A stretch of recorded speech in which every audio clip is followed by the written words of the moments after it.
How's it going, guys? We're back again, and today it's the command of Christ, and it's do not judge. And in 2017, and almost every church house in the United States, we have decided it is our duty to be Jesus police. And what we're going to do is we're going to write you up for your sin.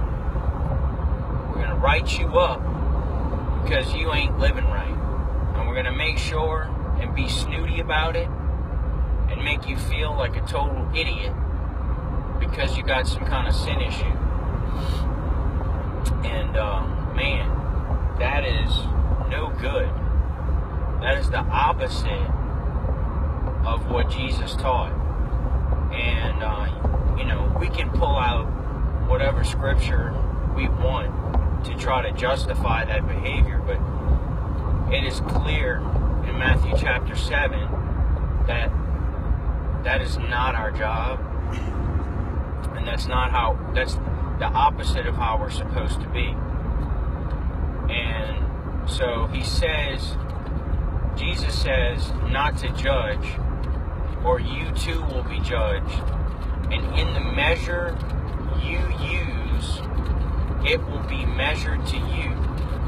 And in another place, it says, shaken together, pressed down, and pouring over.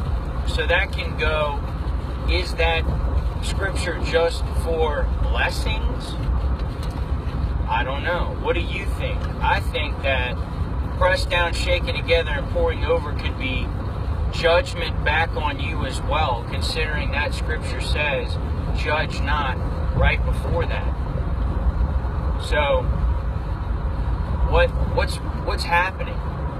What's making us so angry, so judgmental, so worried and concerned about the lives of other people? He gives an illustration of, why do you worry about sawdust in your brother's eye when you have a plank in your own? In another place it says, in a beam.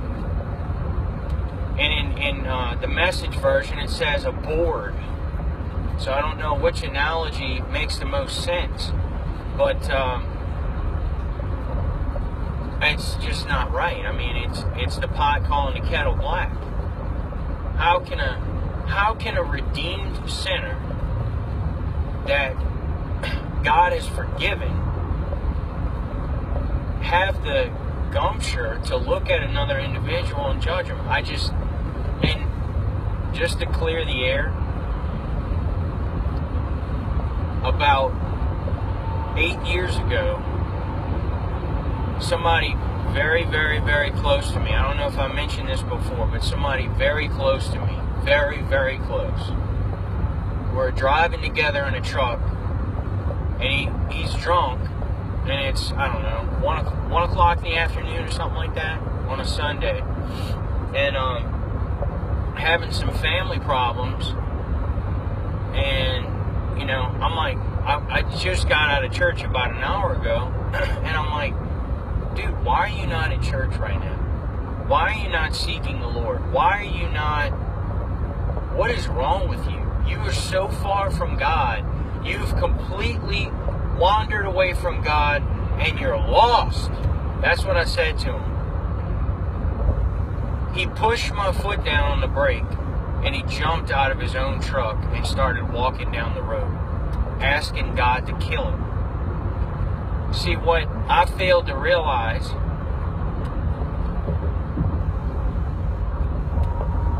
how many prayers had he said that day? What correspondence did he have with God that day that I didn't know about? What scriptures did he read that day I didn't read? What if me sitting in the church house listening to some idiot talk, I was wasting my time? What if my heart wasn't right? What if I was all messed up, trying to tell him how he's supposed to live? What if Jesus was right and I was wrong? Is that possible? So, been there, done that. Been dealing with temptations of alcohol ever since. So, the theory proves to be scripture. What Jesus said is real. If you judge somebody on something, that judgment is going to be measured equal. Now it's like I'm dealing with something I didn't even have a problem with. It doesn't even make any sense. Later on in the text, in chapter 7, he says, "Many will say to me on that day, Lord, Lord, did we not prophesy in your name? Did we not perform miracles in your name? Get away from me, you who practice lawlessness." Take a look at the commands of Christ. Take a look at them. Look how clear he is on how to treat your neighbor. Where is that in there? Where does he tell you to do that? Everything he teaches is the opposite of that. And it's like, we got to go through hell in a handbasket.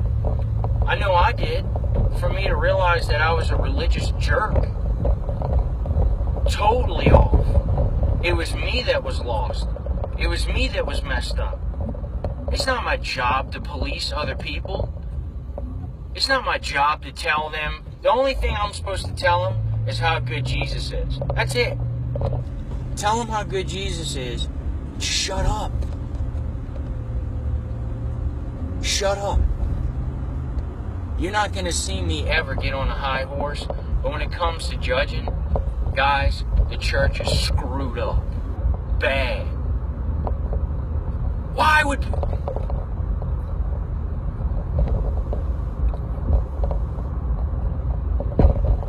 would anybody want to serve our God? Why? For what? So they can be ugly? So they can destroy? There's no hope in that. There's no love in that. And it's just bad. It's bad business. We're supposed to be inspiring, giving, long-suffering, meaning when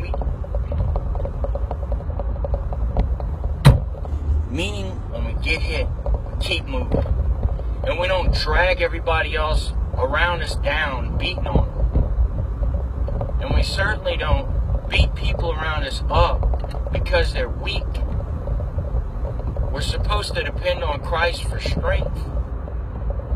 And we're supposed to love and forgive. It's a really, really, really tough message. It's a tough message. But it is what it is. We gotta stop. Just stop. Look at what Jesus taught. Start looking at that.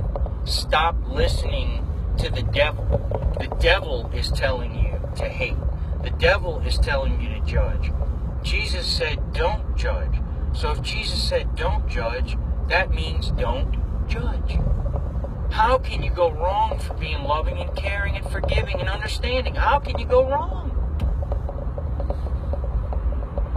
Anyway, guys, I know it's a tough one, and I don't mean to sound like a jerk. I just wish we could get a hold of this whole Jesus thing and really run with it. That would be so awesome. Anyway, guys, listen. Y'all be blessed. I hope y'all have a wonderful day. And thank you for listening.